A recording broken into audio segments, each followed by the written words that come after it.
Hello, I'm Steve Henson. I'm the editor of the Pueblo Chieftain newspaper.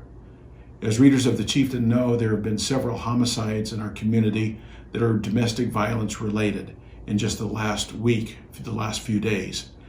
To try to get a better feel for this issue and why these things happen, reporter Anthony MESTAS spent some time with the director of the YWCA, which has his main mission to help people with domestic violence. Here's his report. There's a cycle of abuse when it comes to domestic violence. It is never usually a one and done type of situation.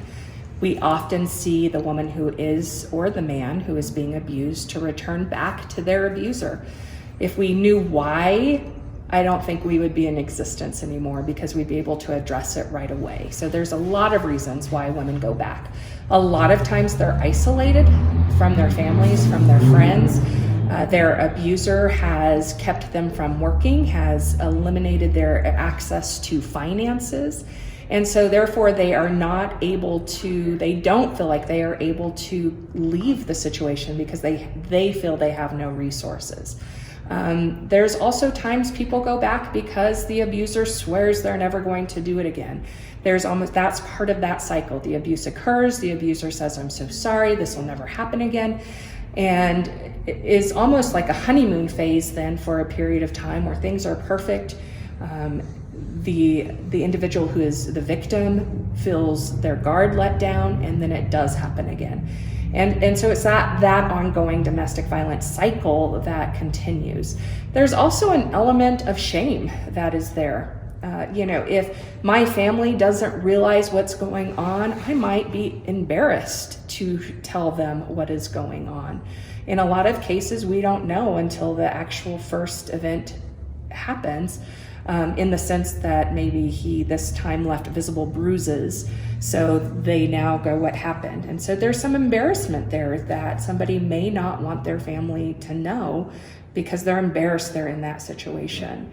They could also go back because they have children and the abuser has threatened to keep their children from them.